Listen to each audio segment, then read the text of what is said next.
Alright guys, so now we got part 2, and I'm going to go into a few different rigs that, again, like I mentioned in the beginning, kind of thinking outside of the box, but you'll notice as you look in here and say, wait a minute, it looks like he's just going to go fish the river. Well, that's part of what I'm trying to get you to think about, is you already have all this type of gear probably already in your box. You don't have to go spend a whole bunch of money to have beach specific gear.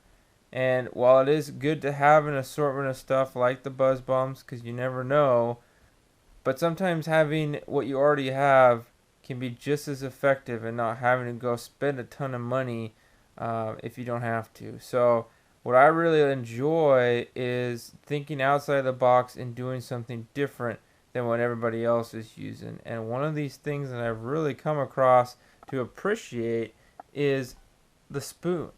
And a lot of you know trolling spoons in the salt behind a flasher works great, and fishing spoons in a river works great for silver. So why not use them in the salt as well from the beach? And I got a couple great selections here. I love the river fishers, some half-ounce size in some great colors, eye catching for yourself as well as the fish. And these work great off the beaches. You can cast them well, very effective. And then you have your crocodile spoons.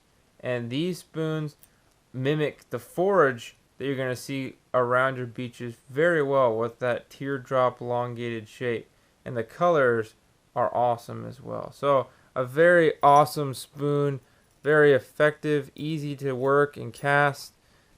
Very, very effective in the long run as well. So a couple options there, but you can use really any spoon, but what I usually do is I take off the stock treble hooks, put on a Siwash, pinch the barbs as always, you're out in the sound, and it can be very fun. And the thing that makes spoon fishing, I think, possibly more effective than a buzz bomb is you're fishing the same horizontal plane on the entire time of you reeling in. Sure, you can add some drop and raising like you would for a buzz bomb type and letting it flutter, but majority of the time you can just do a consistent retrieve, start stop, some of that thrown in there too, but you're bringing your rig through a horizontal plane and it allows it to be in the strike zone a whole lot longer, and fish just love seeing something different like that. So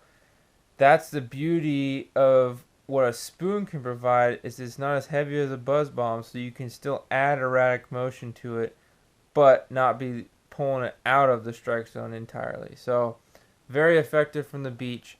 We also have spinners up here. I got a couple sprockets from Joel's Jigs, which have become some of my favorite spinners when I want an inline weighted spinner like this. And what I have found is that not so much here in the North Sound, but you go to the coast and some of the south areas, you have a lot of jetties off there. And guys like to throw those spinners off the jetties, and they do really well for silvers. And can be the same concept. You're bringing a stationary plane, a retrieve that the fish can hone in on.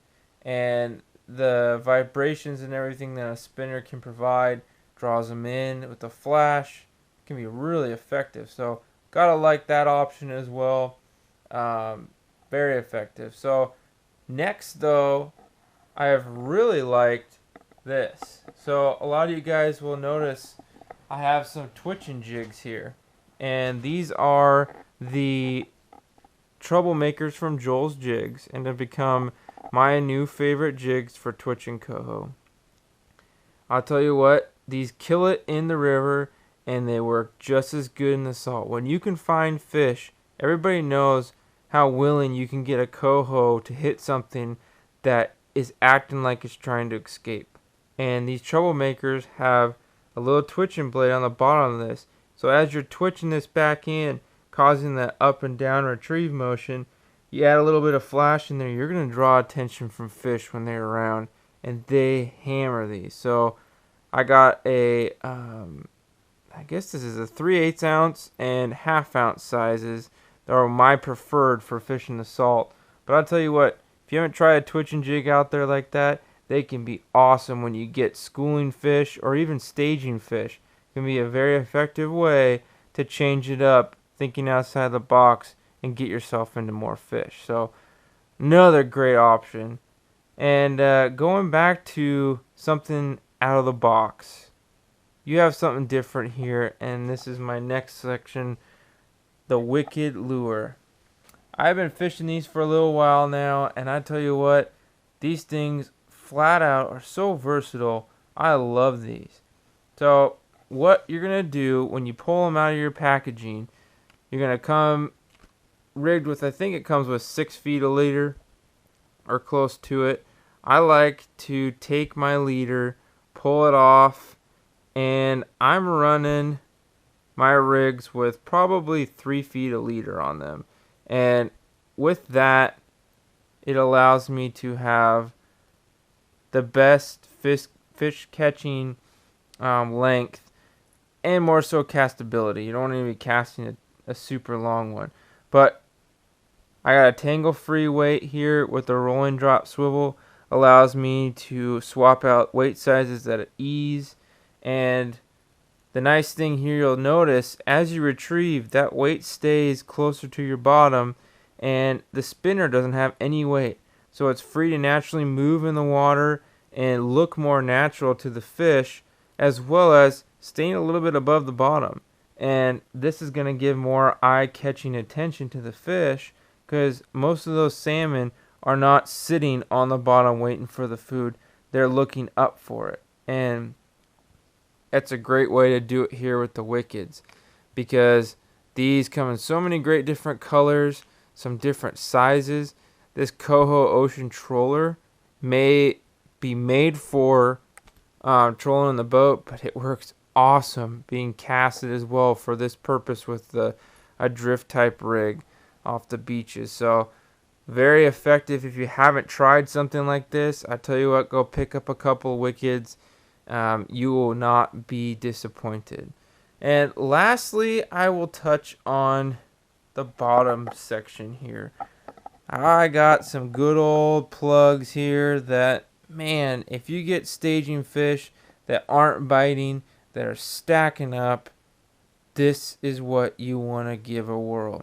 If all these other baits haven't been working, sometimes a plug can be your best friend. And I tell you what, there's some great ones out there, but I've definitely found the fat fish from Yakima Bait have really made something great where you can not only cast well with them, they are very aerodynamic and cast well. They dive very deep, so you want to be looking more towards your beaches that have a deeper drop-off types to fish these, but you don't have to burn them back to you.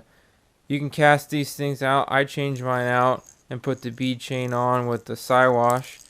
I'll cast these things out to your pod of surfacing fish, and I'll tell you what, that is a fun way to catch them.